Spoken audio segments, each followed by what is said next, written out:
Mananalo ko.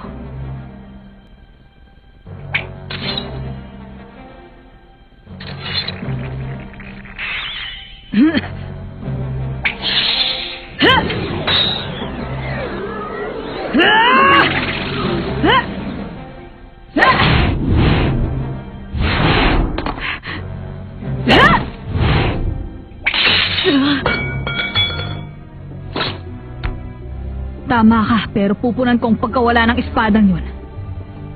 Humanda ka! Ha?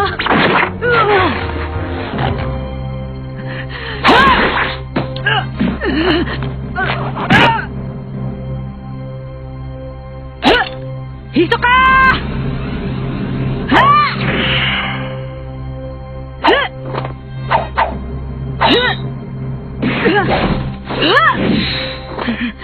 Hisoka!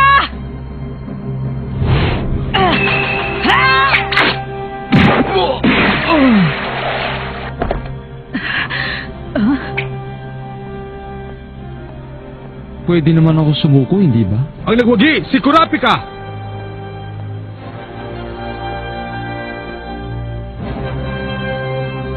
Ang ikalawang laban sa huling pagsusulit, si Hanzo, laban kay Gon! Kahit ano pang isip ang gawin ko, hindi ko talaga maintindihan kung bakit si Gon ang ilalaban kay Hanzo. Kapag tinignan mo ang resulta sa mga naunang pagsusulit, malaki ang lamang ni Hanzo kaysa kay Gon. Hindi naman sa may kinakampihan ako. Pero parang hindi naman patas. Mas magaling at mas malakas talaga si Hanzo. Sa bagay, tama ka dyan. Ayon sa paliwanag ng ating chairman, ang pagkilatis ang pinaka-importante sa lahat. Hindi mo ito basta mahuhusgahan. Siguradong mataas ang nakuha ni Gon sa parting yon. Sa madaling salita, taglay niyang katangian ng isang tunay na hunter. Kaya lang, malaki talaga ang lamang ni Hanzo sa labang ito. Magandang araw sa inyo. Ako ang magiging referee ninyong dalawa. Ang pangalan ko ay Masta, ang inyong lingkod. Teka, ikaw yun! Ikaw yung sunod ng sunod sa akin o ika-4 na pagsusulit. Alam mong sinusundan kita? Siyempre naman, sa ika-4 na pagsusulit, ang bawat aplikante ay mayroong isang hukom na nagbabantay. Tama ba? Malamang napansin din yun ng iba pang aplikante. Hindi ko yata alam yun Nakakahiya ka. Hindi ko na sinabi sa'yo dahil akala ko alam mo. Hayaan mo magpasalamat ako sa iyo, Ginong Wes. Ano? Alam mong naipon ko 6 na puntos sa ika-4 na pagsusulit na walang kahirap-hirap. Pero siguradong mataas ang puntos ko sa iyo. Ngayon? Siyempre, utang ko sa iyo yon. Dahil wala kang kinikilingan, patas kang humusga. Sa bagay, kayang-kaya ko naman talaga. Siya nga pala, Ginong Wes. Meron lang akong gustong linawin sa iyo. Ano yun? Para manalo, ang kailangan lang gawin ay pasukuin ng kalaban. Kahit hirap na o manakaut siya, ay baliwala. Tama ba? Oo, tama ka. Pero kinakabahan naman siya. Magaling kong ganun. Medyo mahirap to. Mukha siyang magaling.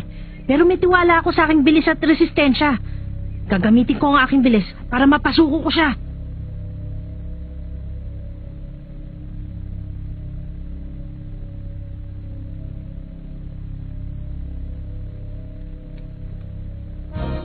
Handa! Simula na!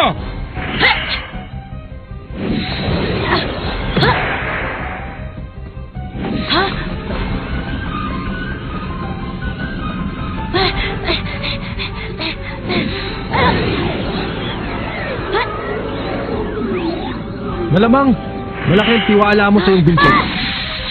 Tama ba ako? Mahusay ka, bata.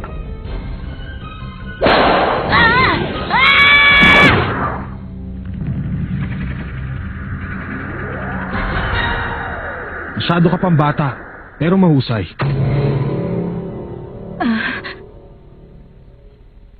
Yung ganung atake, napakadali namang iwasan. Kung ordinaryong laro lang to, tapos na sanang laban. Gon, ano ka ba? Gumising ka na. Kumusta? Kaya mo pa ba? May pinatamaan ako sa iyong batok para mamanhid ang iyong utak. Naintindihan mo ba ang sinasabi ko? Kitang-kita namang hindi mo ako kaya eh. Bakit kasi hindi ka pa sumuko? Be.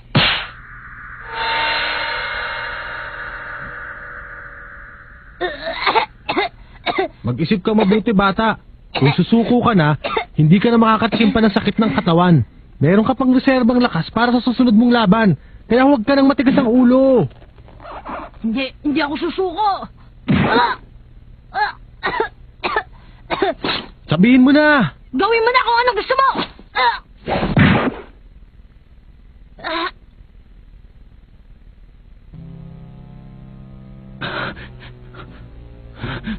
Gon!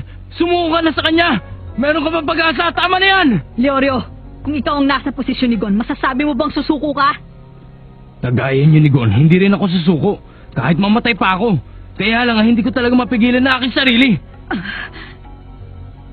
Naintindihan ko ang nararamdaman ni Leorio. Sumuko ka na, Gon. Bumawi ka na lang sa susunod. May pagkakataon pa.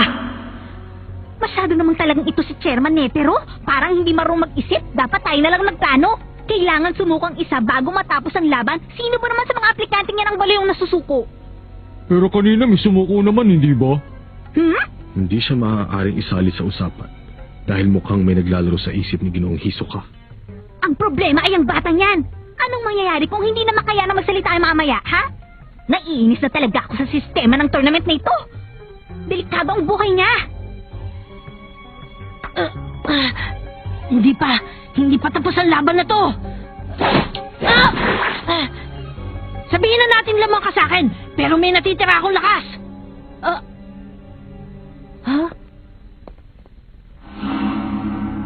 Sinabi ko naman sa'yo na mamamanhid ang iyong utak sa ginawa ko. Malamang ngayon ay wala kang nakikita. Inaamin kong matibay ka pero hindi na ito larong pang bata. Hindi lahat ng bagay madadaan sa tibay ng loob. Gaya ang sinabi ng kaibigan mo kanina, isuko mo ng labang ito para may matira ka pang lakas sa susunod na pakikipaglaban. Patawad, mukhang pandinig na lang ang ginagamit mo sa iyong pag-atake. Kaya pinarelisa ko muna na sandali ang iyong kaliwang tenga. Kung susuntukin ko pa ang kanan mong tenga, baka hindi mo na magawang makapagsalita.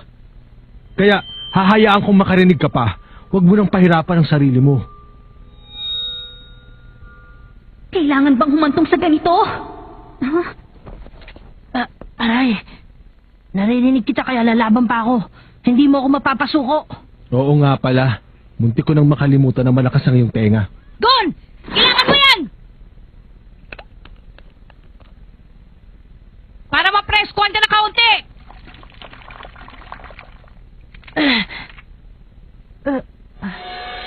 Kahit pa paano may nakikita na ako. Simula na uli! Dapat may limitasyon ka!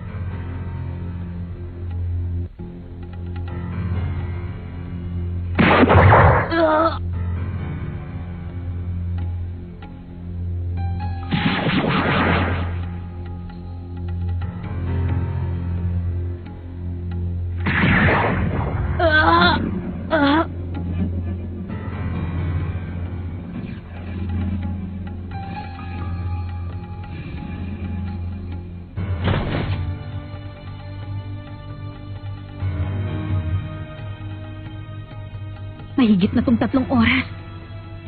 Chairman, hindi pa rin ba natin sila pipigilan?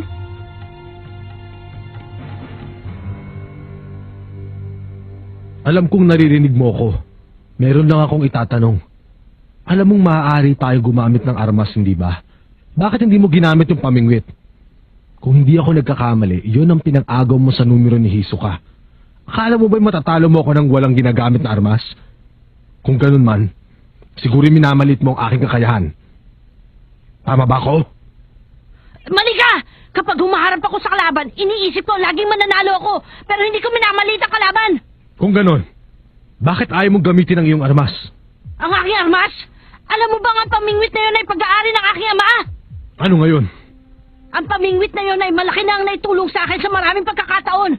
Yun ang dahilan kung bakit ako umabot dito. Pero ito na ang huling pagsusulit na dapat malampasan para maging isang hunter. Gusto ko makabasa na gamit ang sarili kong kakayahan. Mababaliwala ito kung hihingi pa rin ako ng tulong sa aking ama. Personal ko ng laban to kaya hindi ko yung gagamitin. Muntik na akong mayak sa drama mo. Tama ang narinig ko. Sabi mo personal mo na itong laban. Kaya pala. Yun pala ang dahilan kung bakit mo ako minamaliit. Uulitin ko sinabi ko sa'yo, bata. Dapat ay may limitasyon ka! Itigil mo na yan, Hanzo! Huwag ka maging malupit dyan sa bata! Kung gusto mo tayong dalawa na lang maglaban! Kung di mo ako kayang panoorin, umalis ka na. Ang susunod ay hindi mo na masisikmura. Anong sabi mo? Kahit na sino, hindi dapat makialam sa kanilang laban. Si Hanzo'y walang ginagawang masama laban sa aming patakaran. Kung makikialam ka sa kanila, walang ibang matatalo sa tournament na ito kundi ang kaibigan mong si Gon. Salamat, Leorio. Pero ayos lang ako.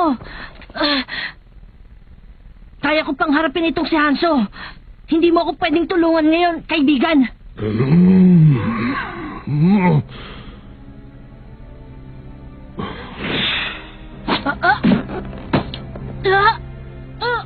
Sumuko ka na, Gon.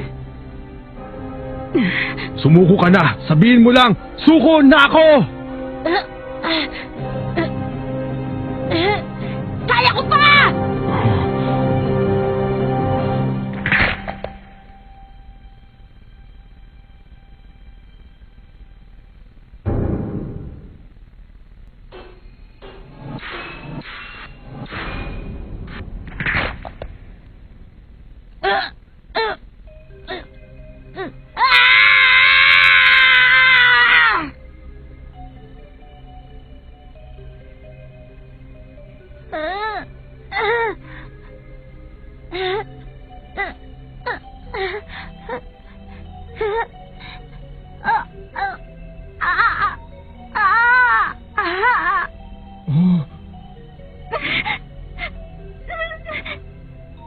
Ngayon, bali ng kaliwang kamay mo.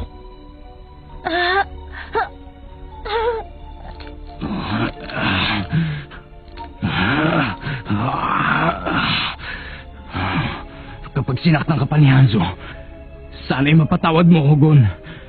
Kurapit ka, huwag mo akong pipigilan. Pigilan? Bahala ka. Gawin mo ang gusto mo. Basta ako. Pareho tayong nararamdaman. Gon, ang katigasan ng kanyang ulo ay hindi nakagaya ng dati. Ang puwersang nagtutulak sa kanya ay hindi nakapareho sa amin ni Leorio. Siguro, hindi pa rin maalis sa kanyang isip ang hirap na nalampasan niya sa kuweba.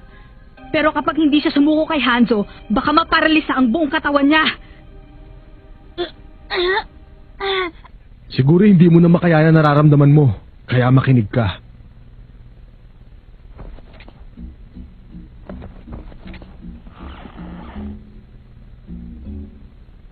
Ang isang ninja ay dumadaan sa matinding pagsasanay sa simula pa lang ng araw ng kapanganakan para matutunan ng pambihirang kalaman na kung tawagin ay ninpo. 18 taon na kong sinanay. Hindi ko na alam kung ano pang hirap ang hihigit sa dinanas ng aking katawan. Noong kasing edad kita, maraming buhay ang tinapos ko sa pakikidigma. Kaya kung laban lang ang pag-uusapan natin, ang masasabi ko ay hindi ka mananalo sa akin. Ang may papayo ko sa'yo ay sumuko ka na lang at aminin ako ang panalo.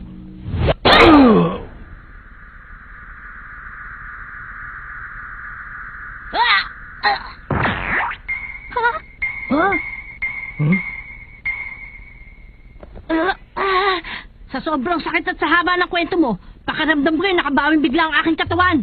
Sige, ganyan nga, Gon! Sugurin mo pa siya habang wala pa siyang malay! Gumanti ka na!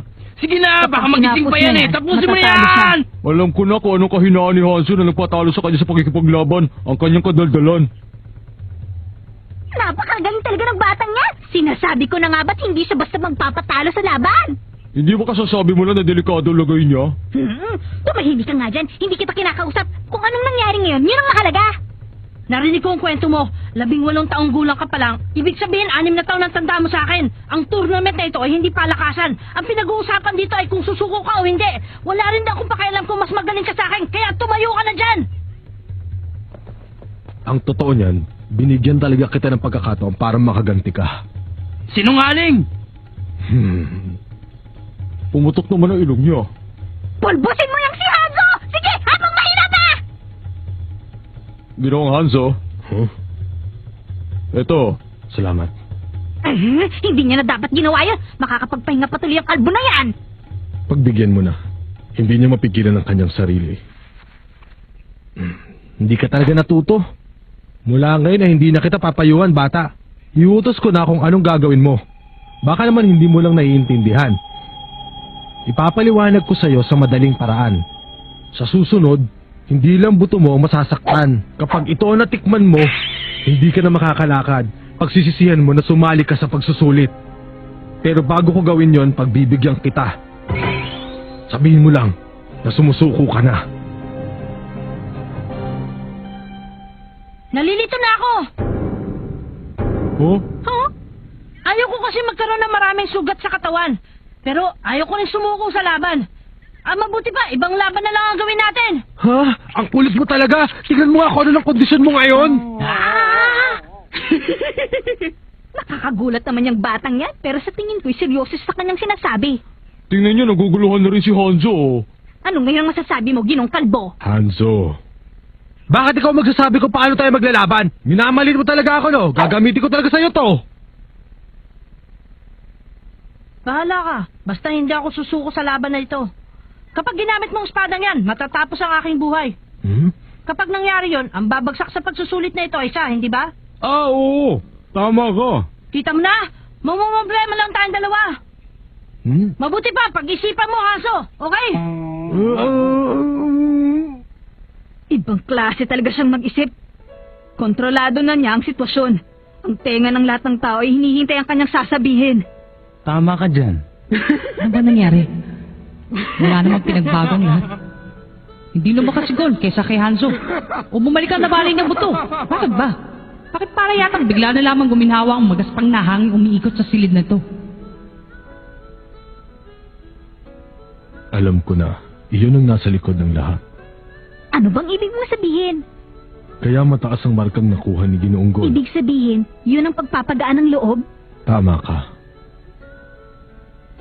Kanina, noong magsimula ang laro, tamang naging desisyon natin na mas mahusay ang pinapakitang kakayahan ni Ginoong Hanzo kesa sa kakayahan ni Ginoong Gon. Kaya lamang, habang umaandar ang oras, tingnan niyo ang nangyari. Lahat tayo ay nagkaroon ng simpatya sa batang aplikante. Dapat tayong mga huwes ay nasa gitna lamang ng dalawang manlalaro, hindi kumakampi sa kung kanino. Tama, nahulog ng loob ng lahat ng tao nandito sa kanya. Meron siyang katangian na gusto ng lahat ng tao kaya marami sa kanyang kampi. Tama ang sinabi mo, at hindi lahat ng tao ay may ganyang katangian. Hindi rin ito basta na pag-aaralan. Ipinanganak siyang taglay ang ganyang kakayahan. Mataas ang nakuha niyang puntos dahil sa katangian niyan. Tama, siguradong iyon ang unang nakita ni Chairman Netero. Ibig sabihin, ang pinaka-importanting katangian para maging hunter ay ang personalidad. Kung doon mo lang titingnan ay tama ka. Pero marami pang kasagutan kapag pinanood natin ang larong ito. Sigurado yun.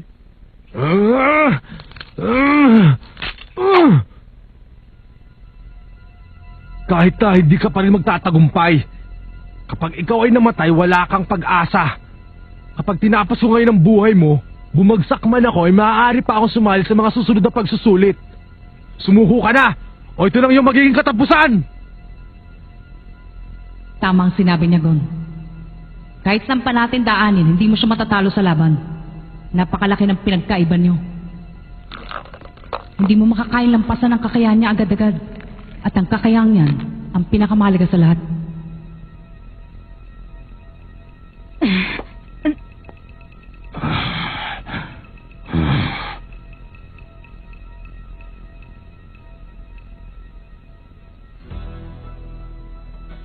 Ano ka ba?